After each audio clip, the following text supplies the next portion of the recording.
রাতের সংবাদে আপনাকে স্বাগতম। প্রথমে জানিয়ে দিচ্ছি সংবাদ শিরোনাম। থাইল্যান্ড কম্বোডিয়া সীমান্ত বিরোধ ঘিরে আবার উত্তেজনা দেখা দিয়েছে। পাল্টাপাল্টি হামলার অভিযোগ করছে দুদেশ। স্থানীয় সময় সোমবার কম্বোডিয়ার গোলাবর্ষণে থাই সেনা নিহতের দাবি করে দেশটিতে বিমান হামলা চালিয়েছে রয়্যাল থাই আর্মি। এর মধ্যে সীমান্ত থেকে প্রায় 70% বেসামরিক লোককে সরিয়ে নিয়েছে দেশটি। থাইল্যান্ডের হামলায় 4 জনের প্রাণহানির দাবি করেছে নমপেন। দুপক্ষের মধ্যে চলমান উত্তেজনা ট্রাম্পের শান্তি পরিকল্পনা অনিশ্চয়তায় ফেলছে বলছেন বিশ্লেষকরা। গাজায় ইসরায়েলি হামলায় 6 ফিলিস্তিনি নিহত হয়েছেন, আহত হয়েছেন অন্তত 17 জন। অক্টোবর থেকে হামলায় 373 জন মারা গেছেন। এছাড়াও 970 জন আহত হয়েছেন বলে জানিয়েছে গাজার স্বাস্থ্য মন্ত্রণালয়। জাতিসংঘ বলছে, যত দ্রুত শান্তি সম্মেলন হবে তত দ্রুত গাজার মানুষদের সহায়তা পৌঁছে দেওয়া সম্ভব হবে। এদিকে 2 বছরের বিরতির পর ক্রিসমাস ট্রি আলোকিত করেছে ফিলিস্তিনের পশ্চিম তীরের শহর বেথলেহেম। আসাদ সরকার পতনের 1 বছর আজ। দেশটিতে নিরাপত্তা, রাজনীতি সহ বেশ কিছু ক্ষেত্রে সফলতা এসেছে বলে দাবি করেছেন পর্যবেক্ষকরা। নাটকীয়ভাবে পাল্টে গেছে পররাষ্ট্রনীতিও। তবে বিশ্লেষকরা বলছেন, যুদ্ধবিধ্বস্ত দেশটি এখনও গভীর সংকটে রয়েছে। দারিদ্র্যের কষাঘাতে আটকা মানুষের জীবন। পুনর্গঠনে দরকার 250 থেকে 400 বিলিয়ন ডলার। এদিকে সন্ত্রাসমুক্ত সিরিয়া গড়তে দামেস্কের পাশে থাকতে আন্তর্জাতিক মহলের প্রতি আহ্বান জানিয়েছেন জাতিসংঘ মহাসচিব আন্তোনিও গুতেরেস। ইউক্রেনের রুশ হামলায় 4 জন নিহত হয়েছেন। জেলেনস্কির আচরণ নিয়ে নিজের হতাশা প্রকাশ করেছেন মার্কিন প্রেসিডেন্ট ডোনাল্ড ট্রাম্প। যুক্তরাষ্ট্রের জাতীয় নিরাপত্তা কৌশলকে স্বাগত জানিয়েছে রাশিয়া। 33 পৃষ্ঠার এই নথির বেশিরভাগ রাশিয়ার কৌশলগত দৃষ্টিভঙ্গির সঙ্গে সামঞ্জস্যপূর্ণ বলে মন্তব্য করেছে মস্কো।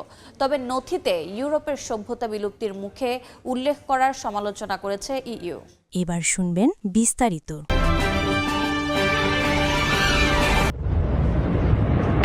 থাইল্যান্ড কম্বোডিয়ার মধ্যকার বহুদিনের সীমান্ত বিরোধ আবারও রক্তক্ষয়ী সংঘাতে রূপ নিয়েছে। নতুন করে শুরু হওয়া সংঘর্ষ কেন্দ্র করে পরস্পরের উপর দোষ চাপাচ্ছে দক্ষিণ পূর্ব এশিয়ার 2 প্রতিবেশী দেশ। কম্বোডিয়ার হামলায় থাই সেনা নিহতের দাবি করে দেশটিতে বিমান হামলা চালিয়েছে রয়্যাল থাই আর্মি। থাইল্যান্ডের এক সামরিক কর্মকর্তার বরাতে সিএনএন জানায়, স্থানীয় সময় সোমবার ভোররাতে সীমান্ত লক্ষ্য করে আগে গোলাবর্ষণ শুরু করে কম্বোডিয়া। অতর্কিত ওই হামলায় হতাহতের ঘটনার জবাব দেয় থাই সেনারা। সংঘাতের জেরে আবারও 2 দেশের সীমান্ত এলাকার বাসিন্দারা নিরাপদ আশ্রয়ের খোঁজে এলাকা ছাড়তে শুরু করেছে। থাই কর্তৃপক্ষ বলছে, এরই মধ্যে সেখানকার প্রায় 70% বেসামরিক নাগরিককে সরিয়ে নেওয়া হয়েছে।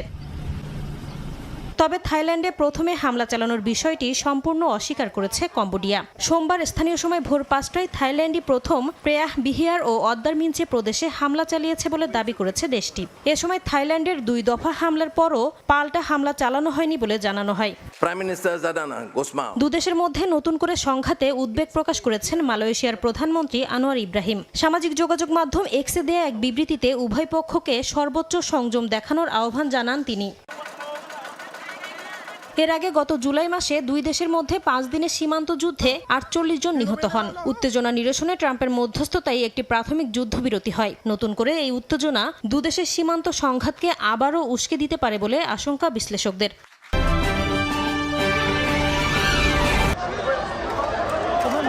গাজায় থামছেই না ফিলিস্তিনিদের ওপর ইসরায়েলের হামলা। দখলকৃত পূর্ব জেরুজালেমের উত্তর পূর্ব মুখামাস শহরের কাছে ফিলিস্তিনিদের গাড়ি লক্ষ্য করে হামলা চালায় দখলদার বাহিনী। স্থানীয় সময় রোববার সন্ধ্যায় শহরের প্রধান সড়কে এই হামলায় কোনো হতাহতের খবর মেলেনি। পরিস্থিতি নিয়ন্ত্রণে পুলিশ ও অন্যান্য কর্তৃপক্ষ তৎপর।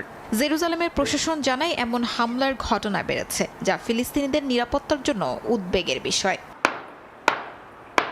এদিকে ইসরায়েল গাজা থেকে 5 ফিলিস্তিনি বন্দীকে মুক্তি দিয়েছেন। তাদের গাজায় কেন্দ্রীয় একটি হাসপাতালে ভর্তি করা হয়েছে। স্থানীয়রা বলছেন, যুদ্ধবিরতির মধ্যেও নিরাপত্তার অবনতি এবং অব্যাহত মামলা এখনও উদ্বেগের কারণ।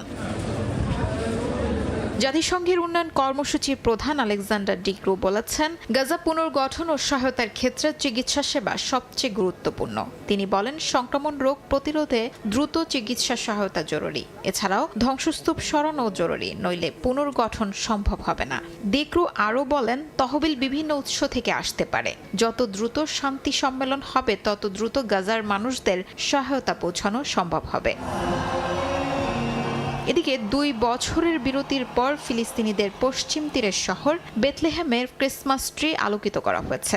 গাজায় ইসরায়েলি গণহত্যা এবং দখলকৃত পশ্চিম তীরে হামলায় ফিলিস্তিনিরা আগের বছরগুলোতে বড়দিন উদযাপন করতে পারেননি। বেথলেহেমের বাসিন্দাদের আশা, ক্রিসমাস ঘিরে শহরে পর্যটক ফিরিয়ে আনার মাধ্যমে অর্থনৈতিক পুনরুদ্ধারে সহায়তা করবে।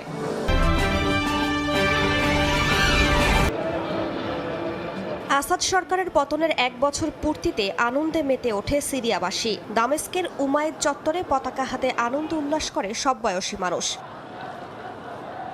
গেল 1 বছরে সিরিয়ায় বেশ কিছু ইতিবাচক পরিবর্তন এসেছে। পর্যবেক্ষকরা বলছেন, যুদ্ধবিধ্বস্ত সিরিয়ায় নিরাপত্তা, রাজনীতি সহ বিভিন্ন ক্ষেত্রে পরিবর্তন এসেছে। নাটকীয়ভাবে বদলে গেছে পররাষ্ট্রনীতি, যার সবচেয়ে বড় উদাহরণ অন্তর্বর্তী সরকার প্রধান সারার যুক্তরাষ্ট্র সফর। কানাডাও সম্প্রতি সন্ত্রাসী দেশের তালিকা থেকে সিরিয়ার নাম বাদ দিয়েছে। দামেস্কে দূতাবাস খুলছে বিভিন্ন দেশ। সিরিয়াকে স্থিতিশীল সন্ত্রাসমুক্ত গড়ে তুলতে সারা প্রশাসনের নানা উদ্যোগ বিশ্বমঞ্চে নজর কাটছে।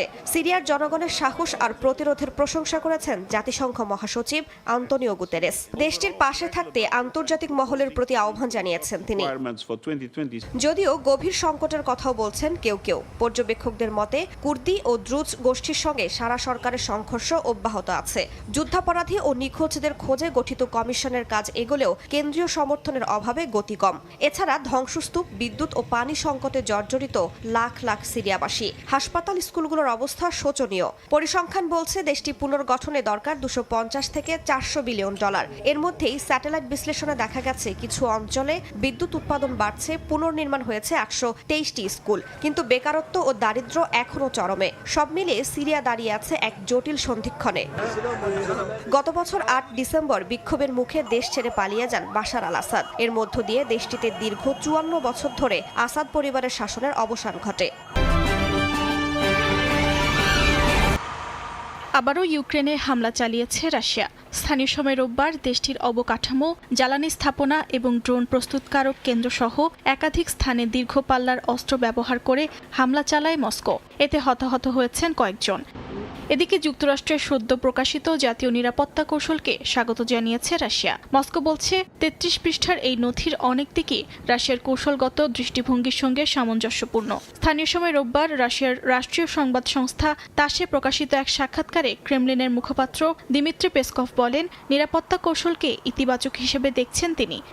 বিদেশি প্রভাব মোকাবেলা, অভিবাসন বন্ধ করা এবং ইউরোপীয় ইউনিয়নের কথিত সেন্সরশিপ নীতির বিরোধিতা, এসব বিষয়কে নতুন কৌশলে অগ্রাধিকার দেয়া হয়েছে। এছাড়া ইউরোপের কিছু দেশে জাতীয়তাবাদী রাজনৈতিক দলগুলোর প্রভাব বৃদ্ধির প্রশংসা করা হয়েছে।